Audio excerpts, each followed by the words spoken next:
Good afternoon, everyone, or good morning for those of you overseas. This is the Roaming Prepper channel. Pete here, and I'm glad y'all were able to make it today.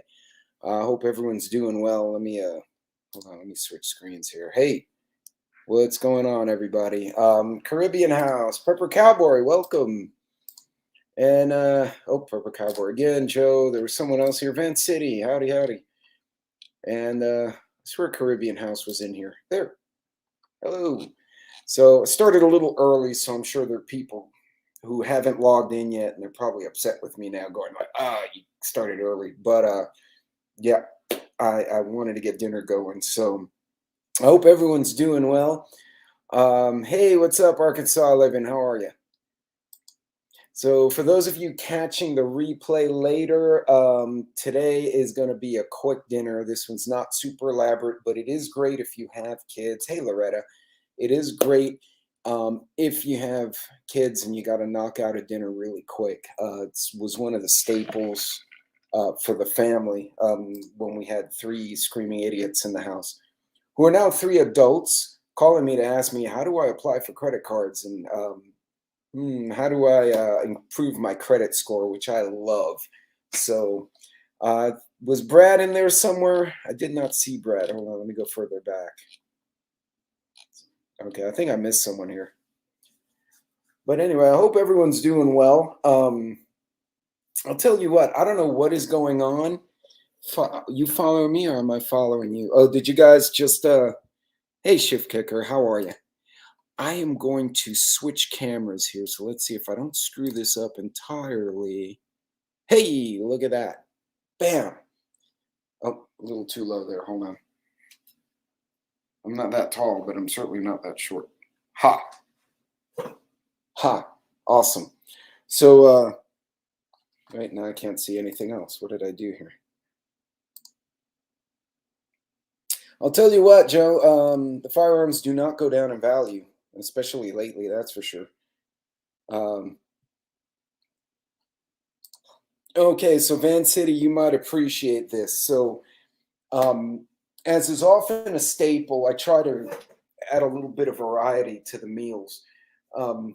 This one, like I said, this was one of those, if somebody got home late from work, it was like, throw that together real quick, and you had dinner going. So, oh, sorry here. Work.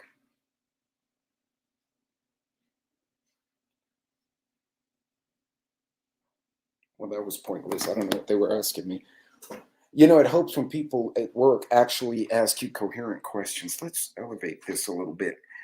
So what I'm going to do, actually, so it's Tuesday, so it'll be Taco Tuesday for me. And let me know if you suddenly lose me. Mom to a 3-year-old.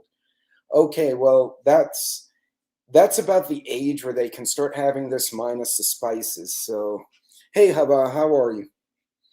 So, first things first, I gotta rinse out the rice. I'm gonna cheat again, and I'm gonna use the I'm gonna use the Instant Pot to do the rice like I normally do. It just makes it a lot easier. And for those of you who haven't caught my previous lives, if you're doing for every 1 cup of rice, you do 1 cup of water. Unlike when you do it in a covered pot where it's a 2-to-1 ratio water to rice. Otherwise, you put too much water and you get soup, and not enough, and you get hard, crunchy niblets, which you can't eat. So I had leftover nachos. I went to. Oh, there you go. Actually, Joe, this meal, if you do everything from scratch, should run you under $10 for about 4 or 5 people, if I'm doing my math right. Yeah, it should be about that much. So it's economic, but it's actually good. So, and no, I didn't. Whoever was gonna ask, because I'm sure somebody will, I did not break into the other bottle of bourbon I got at Christmas. I figure after having my son home and my new daughter-in-law and all the trips and dinners we ate, it was probably a good idea to not drink any bourbon for a little bit.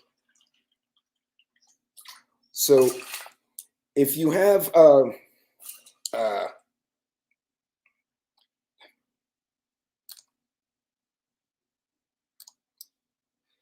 so if you have the newer Instant Pots or the new fancier one that has that rice button, if you don't have a rice button, you're gonna have to give it about.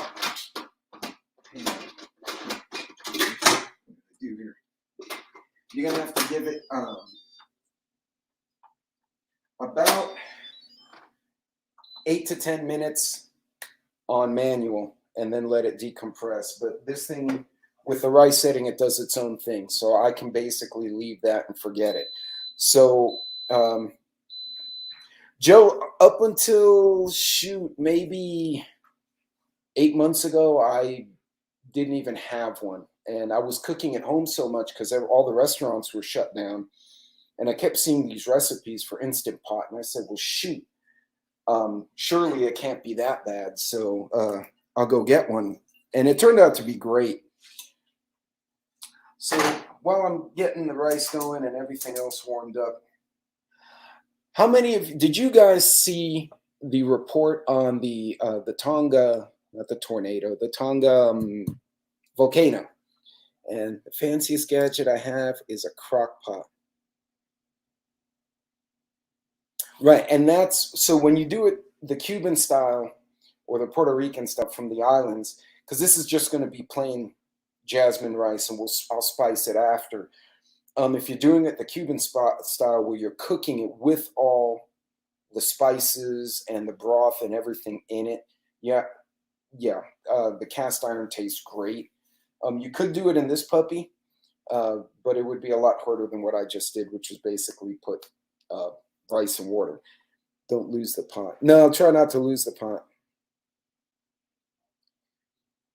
And you can use a pan too. So one of the things I like about this, and this is a very obviously simple recipe. It's rice, right?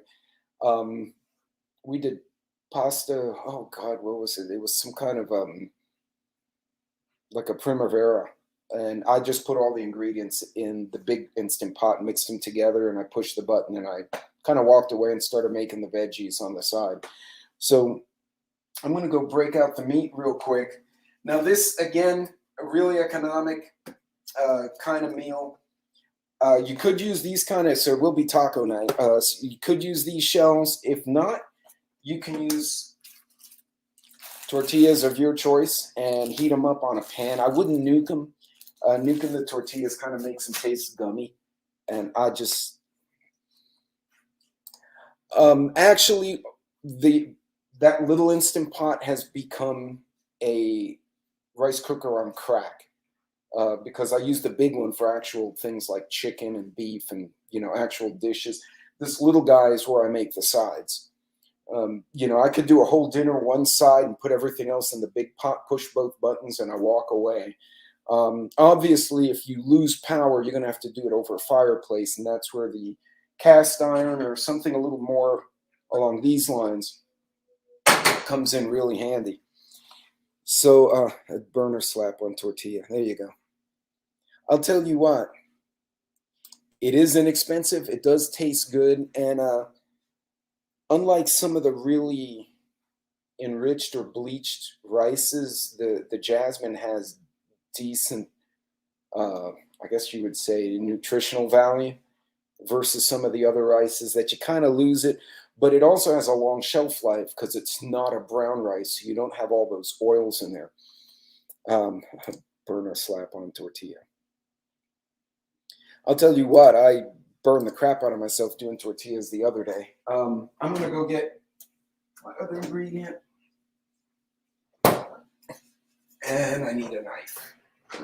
So there was a report from one of the U.S. Geological Society and NORAD, for those of you who haven't heard it, NORAD, North American Air Defense Command, and they estimated that Tonga volcano explosion was on the order of a 10 megaton bomb. And I'm going to see if I can find that article and share it with you guys. Give me a second here if I can.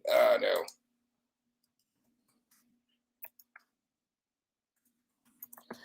By the way, the island's absolutely devastated. So let's see if Okay, hold on. I'm going to try and share this. And again, I only have one screen, so hopefully I don't totally screw this up here. If I inadvertently disconnect you guys, my apologies. Share, let's go full screen. Can you guys see that? Okay, I don't know if there's any music, but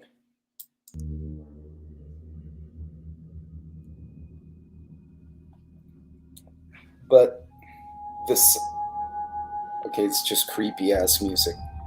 I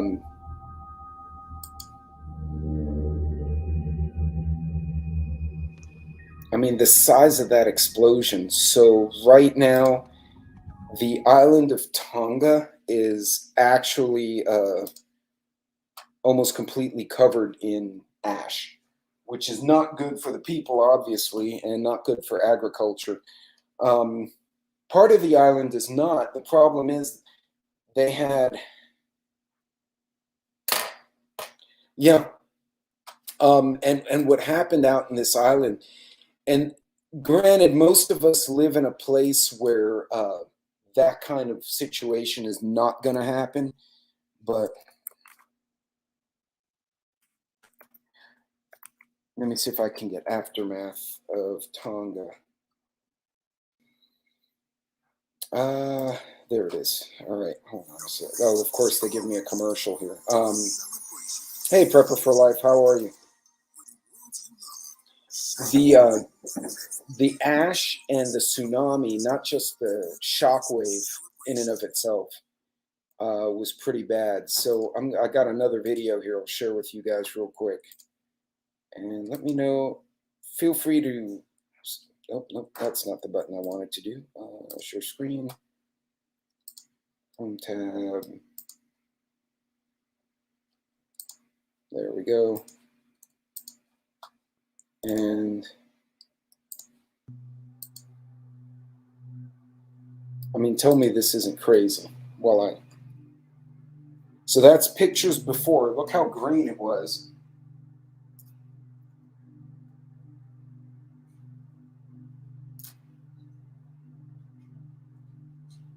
That's what it looks like now.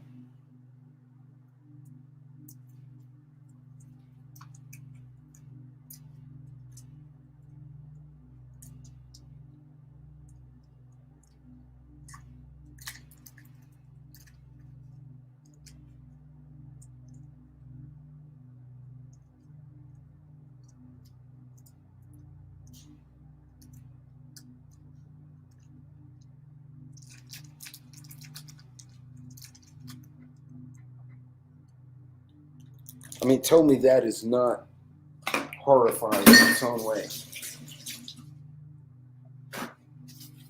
So they're saying it was roughly a 10 megaton detonation. Megaton. I can't even speak today.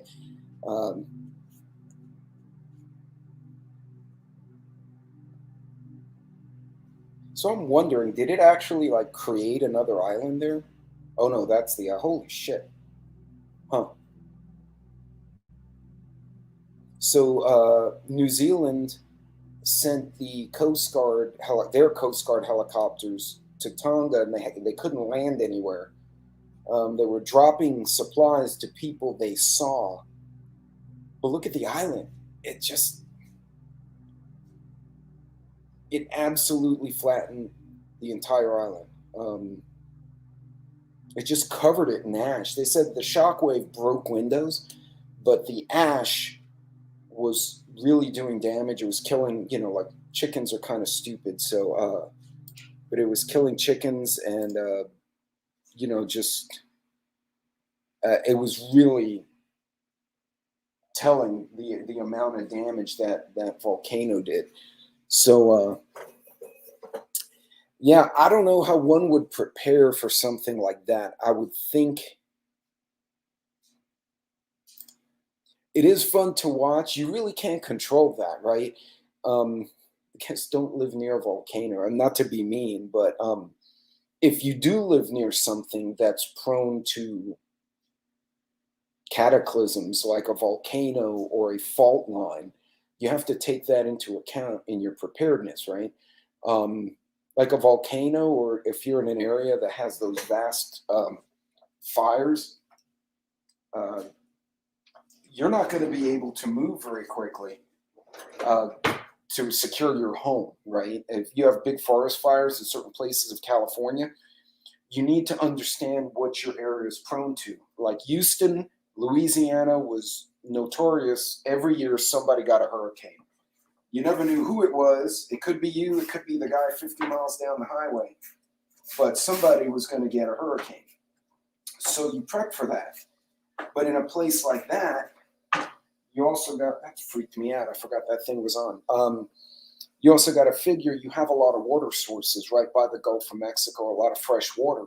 So having a water filtration in your backpack or your get home bag makes a lot of sense.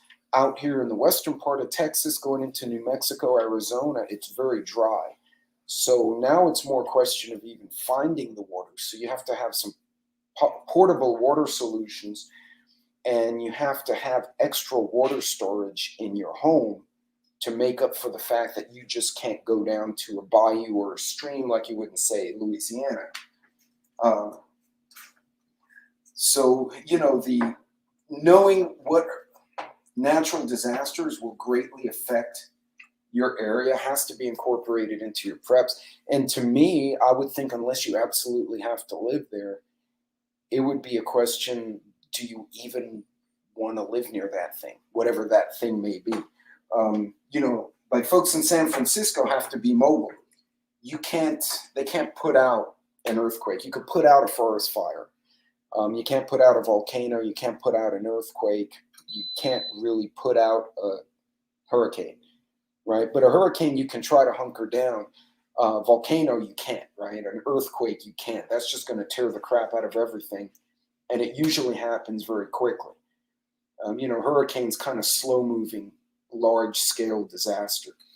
So, guys, ladies and gentlemen, when you plan your preparedness, take those things into account. Am I going to have to go mobile because I have no other choice? Bugging in may not be an option, realistically. So these are things you guys got to take into account. Some things like a hurricane, you have the option either or.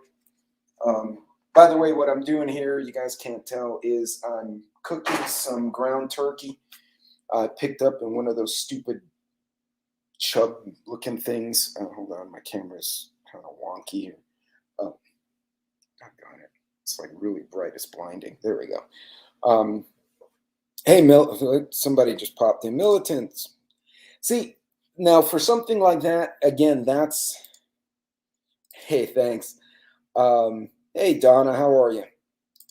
So, Militant, good question. So my friends in Oklahoma, because I have colleagues actually from Oklahoma, if you can make a shelter, that would be your fallback, right? So you be in your house, and if a hurricane occurs, you may want to have, for instance, I made a video on Bug Out Book, which is basically a book with all your copies of all your important documents, maybe an extra credit card with a few hundred or a few $1,000, whatever you can get, some cash, but photocopies of the important papers, insurance papers, emergency contacts in a binder. You could put that in your tornado shelter. If that's not an option, put it in something that hopefully will not travel too far if your home is hit.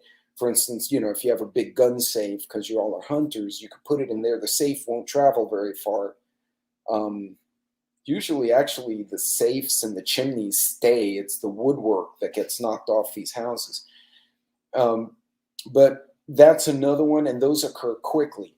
So if you put it on a graph, and I wish I had a good graphic, but if you have a shelter or a place you can take shelter from a tornado, that's where you want to put some of your preps. You want to have your food, clothing, change of hygiene, both not just feminine hygiene, but, toothbrushing, baby wipes to cleanse. In a case like that, you may want to have work gloves. The N95 masks. I know we've talked about masks with this Rona thing forever, But in a case where you have ash, you have smoke, a legitimate respirator, like a NIOSH or work caliber respirator, will be valuable. So you're not inhaling this garbage.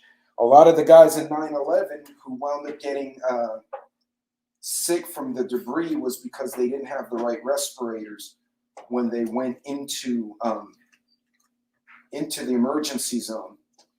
And that's part of the reason so many of our first responders in New York City wound up dying afterward. Now I moved over and I screwed up my own camera. So, yeah, and Joe's got a good point. Nature is an asshole. Hey, somebody snuck in on me here. Oh, hey. Hi, Nikki. I missed you.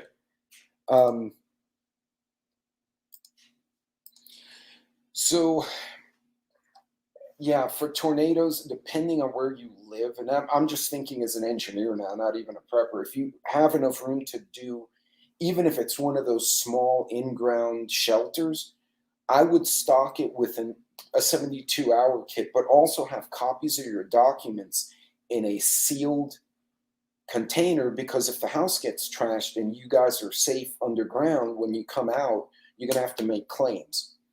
You may also want to have a power bank down there so you can recharge your phones, and that's going to be home basically. If it's big enough, you could put a folding tent in there.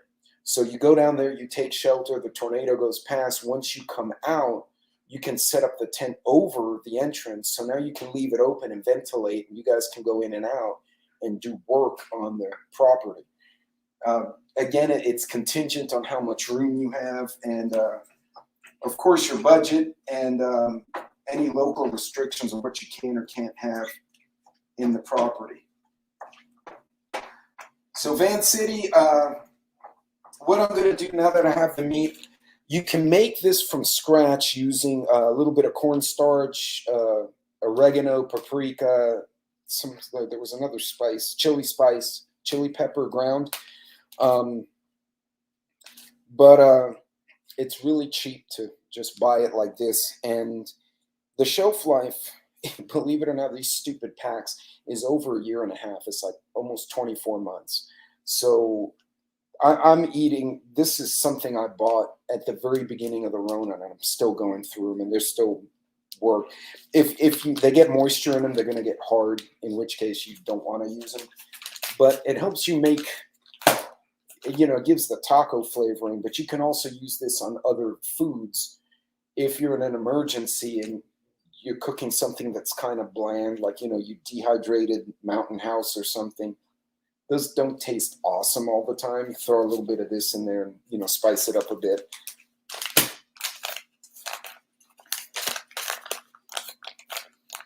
A U2, like a bat out of hell. Almost home, swoosh.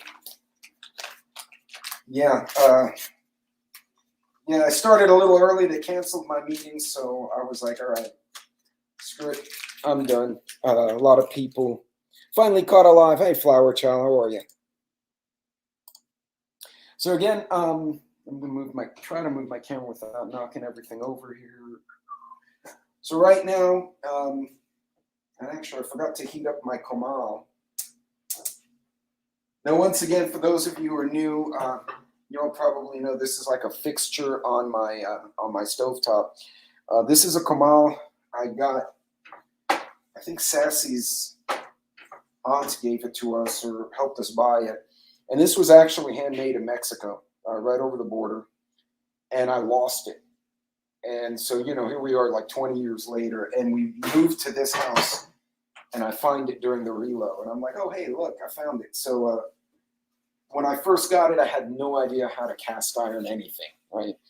So what I wound up doing, I wound up seasoning it and getting it ready for cooking. And now I literally cook at least almost every day on this thing. In the morning, I'll heat it up. I'll put, an egg, some ham and a piece of bread, and it's like instant breakfast sandwich. So don't underestimate the value of having a couple of pieces of cast iron, even if you don't want a lot. That whining you hear in the background would be Jackson the Papillon, who decided it was appropriate to bark at me while I was on a call, but there was no reason to bark. He just decided to be a douche. So I picked his fuzzy butt up and ran him off. Then the corgis beat him up because I don't know what he did to them. So he's in protective custody in his own kennel, because if I let him out, the corgis are going to go after him again. I don't know what he did to the corgis, but Peppermint was running around with fluff in her mouth from his butt. So it's like having kids with big teeth and 4 legs. For those of you who are dog lovers, you know what it's when you have a group of them. They have this little weird dynamic. So I'm going to lower that a little bit. Oh, I exploded the. Every now and then I just straight up make a mess. So yeah, no, it was serious butt fluff, and he just got groomed, so he doesn't have a lot of spare fluff. So whatever she pulled off, I know that hurt. Now, if you're going to do a side, so those of you who came a little later, I cheated. I got some jasmine rice working in the Instant Pot. If you're using an Instant Pot for the rice, 1-to-1 ratio water to rice.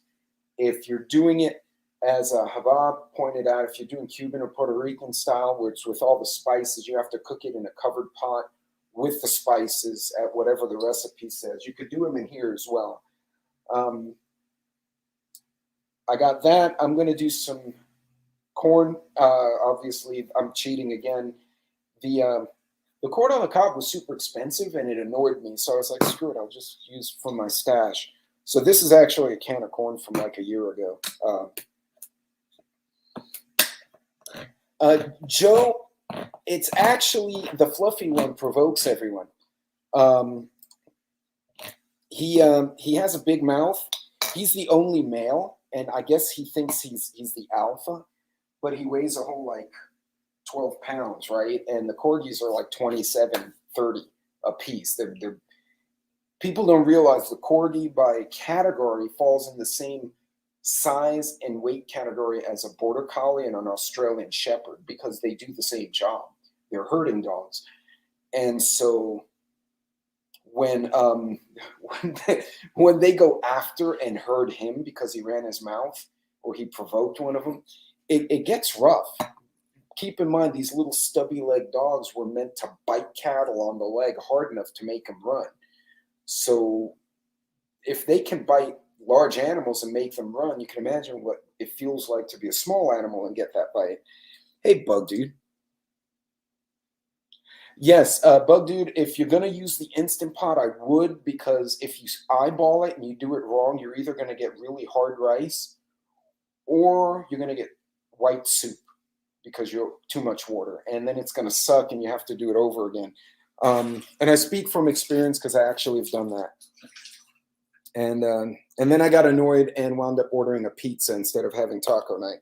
So it's just one of those, you have one of those days the kids are like, I'm hungry. And then you screwed up dinner because they wouldn't hush and you weren't paying attention. So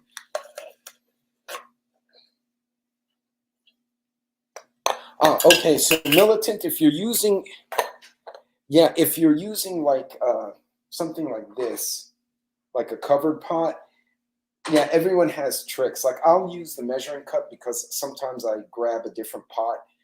But if I use the same pot every time, you start to realize, yeah, if I fill the water just below where the handle meets, that's 1 cup of rice. And you can definitely get little tricks. So the corn, I'm not going to do spice it again. I'm going to throw a little butter in there, and I'm going to preheat the oven for the taco shells. If you don't like the crunchy tortillas, you can always get your own tortillas, throw them on the skillet. I don't know a good way to cook these without an oven. So if you lose power and you don't have like a gas option, you'll probably not enjoy them because they kind of suck if they're not hot and crunchy.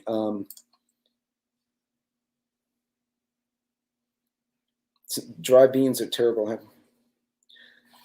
So Joe, oh man, that's a good one I should do, is the dry beans. I can do them, Sassy and I have done them with the overnight soak. You know, you clean them, overnight soak them, and then put them in a slow cooker the whole day, and you get really good beans at the end of the day.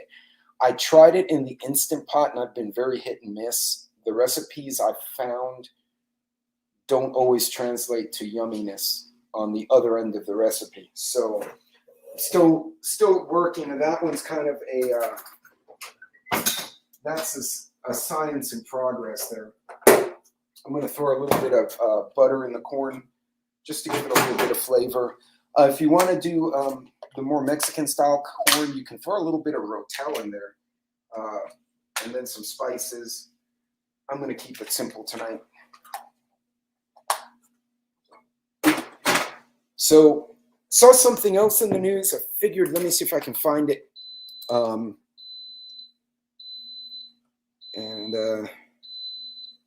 hey now, okay. Now,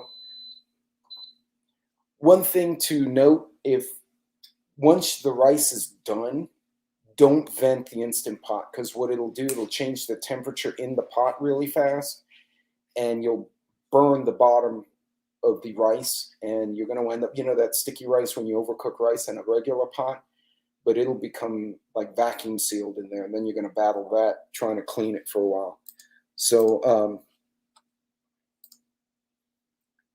and actually the Bush's black beans, throw a little cilantro and jalapenos in there, sliced jalapenos. You can use fresh or from the jar, and let it low simmer, and it gives it a really nice taste. You can even throw a little bit of onions in there as well. So, you know, little ways. You can use dehydrated onions. I don't know. I wouldn't do garlic because that'll just taste bizarre. But that's a great way. Oh, yeah, if you're trying to replicate like that, you're talking about, well, okay, so I have them depending on the order I bought them in, but you're talking about this kind of bean, but the Bush's brand, because I have those somewhere in there too. Beans that come in a can. Right, absolutely. But they do have a limited shelf life. So, and by the way, the pull tab cans have a lower shelf life typically than the sealed cans, top and bottom. But Joe's spot on. I mean, I can open this and eat from here if I need to. But the shelf life isn't as good if you properly preserve dry beans. They last for a decade or more. But as you point out, you do have to prepare them at some point. Hey, Jeep, how are you? Cream cheese and my salsa. It's been so hard to find. Cream cheese is one of the shortage items this month. I don't remember what the reason was, but let's see what's going on with the stupid shortages in the universe.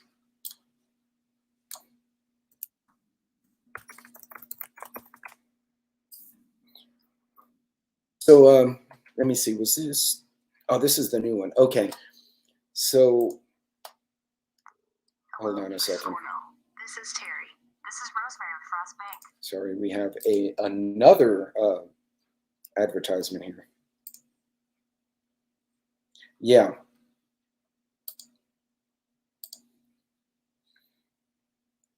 So let's see. All right, let me see if this will work.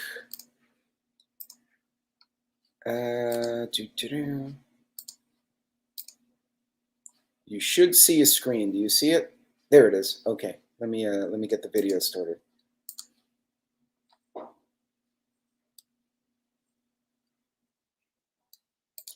Yeah, it's a trade-off. Personally, I would recommend having a diversity of things to cook.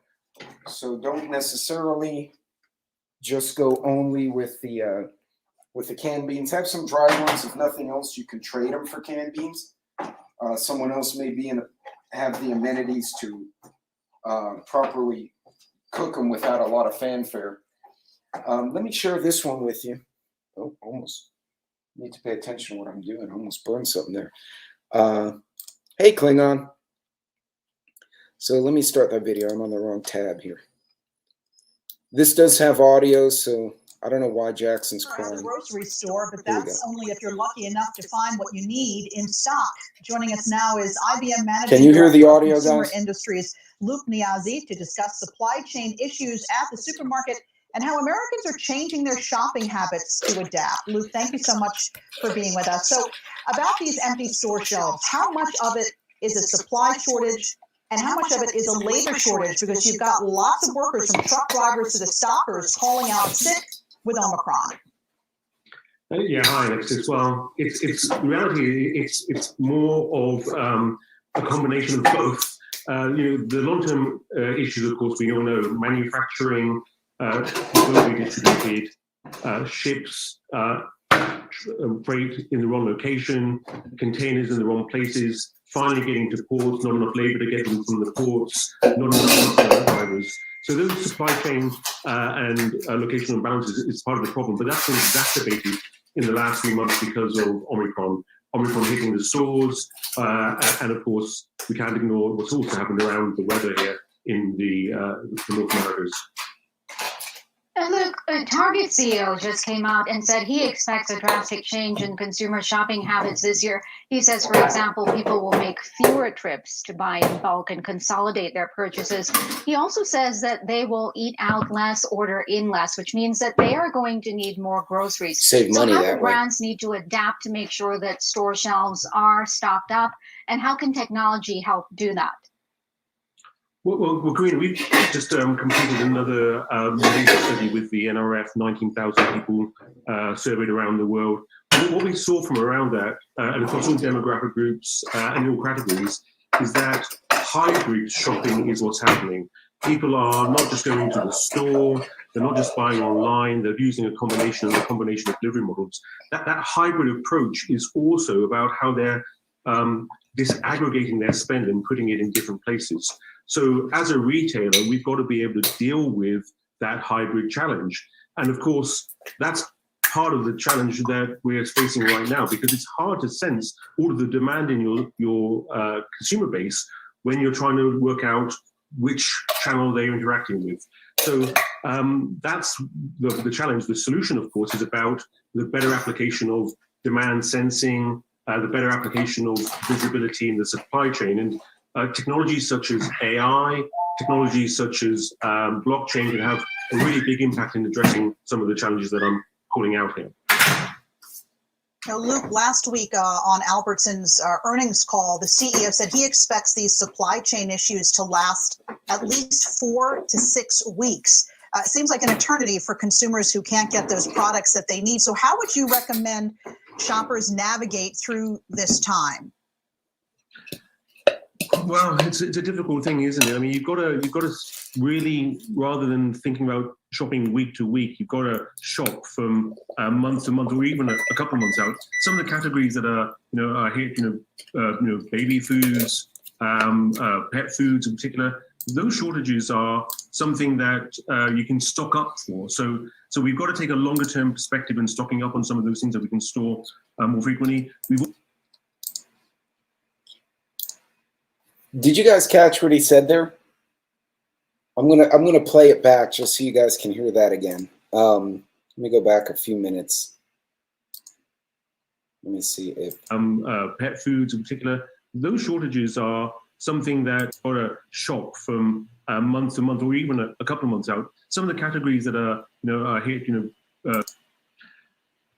well, it's a difficult thing, isn't it? I mean, you've got to really, rather than thinking about shopping week to week, you've got to shop from month to month, or even a couple of months out. Some of the categories that are shop month to month or a couple of months out. Baby foods, pet foods in particular, those shortages are something that you can stock up for. So we've got to take a longer term perspective in stocking up on some of those things that we can store more frequently. We've also got to be prepared to go and take different categories and indeed go shop in different places. And I mean by shopping in different places, not necessarily your district big box store. You've got to go and search online until the situation abates. Mama's home. And IBM, as you said, just teamed up with the NRF. What are some of the big takeaways about consumer habits and how they're changing this year? I know sustainability is one thing that consumers are more interested in. Yeah, well, 2 years ago we were here, and I was here face to face, and it's, by the way, good to be back in New York and be back at the show. We talked about the rise of the purpose-driven consumer. 2 years ago, that was about 37% of the population that we surveyed. Was the second highest category. Right now, that purpose-driven consumer is now the biggest category, 44% of the people surveyed. And what's fascinating about the purpose-driven consumer is that they're more data hungry. They research more online. They look more on social media. They want to see companies that connect to their values at each stage of the buying process, whether it's sourcing, manufacturing, distribution, and ultimately fulfillment. And also they're a category that tends to buy more and are prepared to pay more. So the big opportunity for retailers is to really connect their whole experience and their value chains to these purpose-driven consumers. It's going to be good for the consumers, it's going to be good for the planet, and of course, it's going to be good for business because there's margin to be had if you can fulfill that in the right way. For sure. All right. Luke Niazi, IBM's Global Managing Director of Consumer Industries. Thanks for being with us. Ever wonder what everyone's doing on their phones? They're banking. All right, so you guys caught that, right? The part I replayed? Now, he was saying the stores should be thinking more than weeks out, but months out. Well, we should be doing the same thing. I've said it before. Keep in mind, companies are like a house, right? You have money in, money out. You have to feed the family, i.e. pay your employees. You have to pay the mortgage, i.e. pay the buildings. But they have resources. They have millions, if not billions of dollars, and they have logistics. They have stuff we individually don't. We do, but on a small scale. If you see companies that have analysts that just study this shit, and they're all saying we need to buy months out, you should be doing the same thing within your budget, or at least further out than you are today. So we've all been saying this for months. We've been saying this since last year. All of us, the preppers, the chats, everyone's been like, hey, what the heck? Heat stroke weather. The color drop, it's not 75 in the west. No, it is. It got hot. Huh. I came in earlier today and it was still 40. I was like, man, what? I got gypped. You got the nice weather. I was inside by then. Yeah, so guys, keep in mind, you're hush, Peppermint. What's wrong with you? She hears UPS and she starts barking at him. Keep in mind, the supply chain, everything's going to be delayed. So instead of buying the small bag of rice, get the 5 pound, the 10 pound. It won't hurt you very much to do it. And it may save you a lot of pain later on. And I cannot find my sliced jalapenos. I'm kind of bummed about that.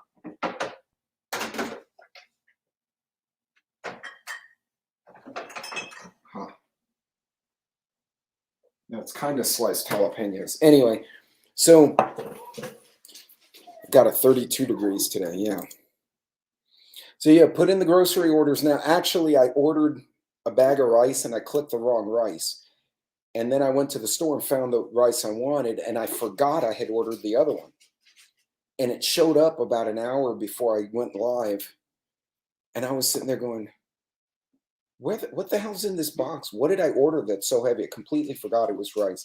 So now I have an extra, 20-pound bag of rice, which I wasn't in my plan to put in storage. So now I got to figure something out with that. By the way, it was $10 for 20 pounds, but it's the generic like white grain rice because I wasn't paying attention. So that's another subject. Look for those deals online as you shop. See where you can save that extra money because you're going to want to make the money go a little bit further with this supply chain issue. But you heard it from this Wall Street guy. This guy's an analyst. This is what they do. And if he's not the analyst, he has analysts around him. They're talking weeks, months. Okay, so you need to try to think the same way. You may not be able to fit it in your budget right away, but buy those extra cans of corn, buy a few extra bags of rice, whatever it is you can within your budget, and put them separate from your normal pantry so the kids don't go and open them all. Because you know how kids are, right? You You could buy 4 boxes of the exact same cereal and they will open all 4 boxes, even though it's all Frosted Flakes, because that's what kids do. So hide some, put it somewhere else, or educate the kids. Say, no, this is for now. This is in case the store doesn't have any more, and hopefully it clicks.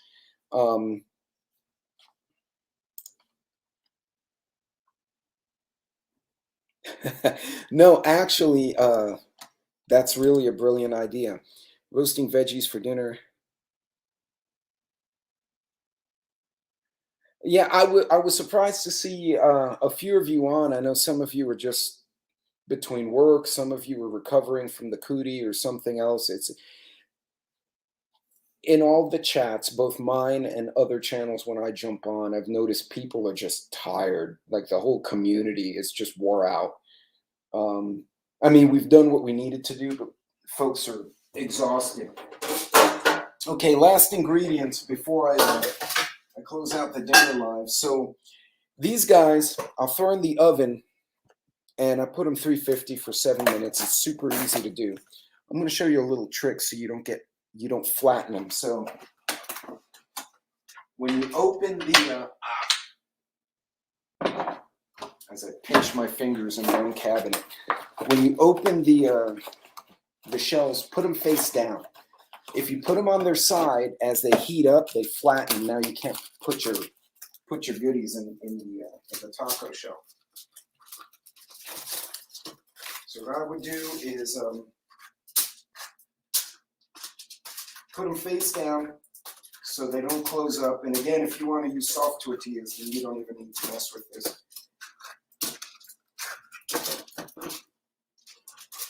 You put them in the oven like this. These preformed shells tend to stay more open, so you could put the meat or cheese, whatever, beans inside. Otherwise, if you put them on their side, which is easier, they tend to get soft and collapse, and then you can't fit it. And when you try to open it to put stuff in it, you break the taco shell. That bad boy goes in the oven for 8 minutes. If I can avoid burning myself again. Okay, and the last goodie, which I was making while y'all were watching the video. Oh yeah, you don't have to, but they taste a lot better when you do. They're more crunchy, at least I've found. Pico de gallo. Now I cheated a little bit. I got some of the ingredients pre-cut, so I didn't have to do it. But you know, white onion, tomato, cilantro, lime juice, some jalapenos in there. If you want to put a spin on it, you could put avocado. Some folks will put like pineapple, make pineapple or mango, pico de gallo, or whatever floats your boat. Really simple, a lot of fiber, a lot of good nutrients. You're basically mixing a bunch of vegetables together and making it yummy. I put a boatload of lime juice in there because it tastes good, but that's me. If you don't like lime juice, you may not find it tastes good. Also for the beans, hey, Lucky. I'm always late to the party. No, they canceled my work party a bit, so put a few jalapenos in the beans. And so other than these veggies for the pico, which honestly, cilantro, onions, tomatoes, if you have some property, you can probably grow them at home quite easily. Everything else was from mid and long-term preps. Again, the frozen meat, the canned corn, the canned beans, as well as the rice that was in storage. So most of this stuff, and this is a quick dinner. I mean, I've been kind of screwing around, showing articles. If I really get after it, I can knock the whole dinner out in about 15 minutes. And that's not including taking time to open a beer for myself. It's an easy dinner. You can feed a lot of kids at one time. Plus, you give them extra, if you want, make 2 things of rice, like 2 cups of rice, load them up with carbs, and hopefully the kids will be knocked out about 10 minutes later, and then off you go. So, but guys, I'm going to put the link for that last article in the chat if I cannot screw it up. Oh, I did something wrong here.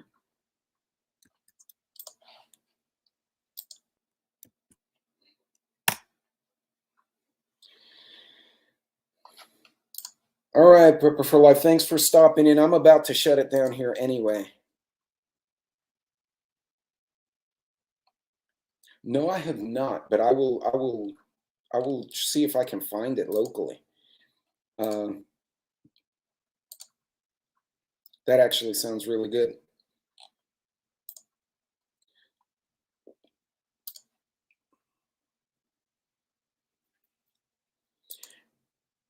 And honestly, I've done some shorts on meal preps. If you can meal prep, you save yourself a bunch of money during the week since you're not eating out during the workday.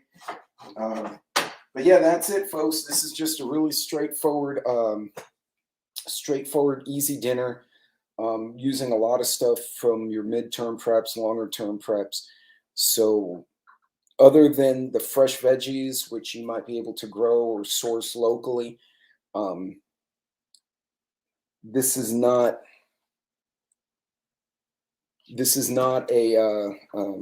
a bad dinner to have, and you can feed a bunch of kids. You just throw an extra pound of meat if you have a bunch of kids coming over, and you're done. Since it's only two of us, whatever we don't eat tonight, that's going to go into the little lunch trays for the week. We have the meal prep trays, and that'll feed us for the rest of the week. So for lunch anyway. So guys, I'm going to call it quits. I did put the link for that financial review about the stores trying to change the supply chain. I've mentioned the power of the buyer a lot, which is something we all can leverage. And the companies are leveraging it, right? They're trying to leverage their financial power to buy more product further out. So try to do the same. If you can buy in groups or be part of a shoppers club, whatever. Now it's not just about the cost, it's about availability. So try to factor those things in when you do your grocery shopping. But do we get a lunch tray? No, you'd have to drive out west for that. Yeah, but if I shipped it, it would the pico would spill out in the box. USPS would get pissed at me. So but folks, pay attention, watch the companies, and watch not just the government, because the government's half the time they do things wrong anyway. If we ran it like a company, it would be more effective. Watch the companies, because they have to do it the right way or they get fired, as opposed to career politicians. Watch what they're doing. You heard the guy. We're looking weeks, we're looking months. People should buy months ahead if they can. He gave you the little playbook right there. Watch what they're doing. Go on the quarterly reports, and if you can, like Fidelity, Edward Jones, whatever investment company, or Yahoo Financial, and look at what they're doing. What are their plans going forward? See what they're doing, because some of these guys are super smart. That's why they're CEOs or they're CFOs in these big companies, because they're not dumb. These are really smart people. There's men and women. Some of them are brilliant. Watch how they're maneuvering, and then you can take lessons, but apply them in a small scale for your house. So, guys, I'm going to call it quits. I got to get all this plated. Until next time, God bless, Godspeed. Take care of each other, and most importantly, watch what's going on, because there's a lot of moving parts and it's exhausting trying to watch it, but you can start picking out patterns of how companies, countries, certain people are reacting, and you can learn from their mistakes or from their successes. So keep an eye out on what's going on. Until next time, God bless, and I will see you all later this week, I guess. Take care.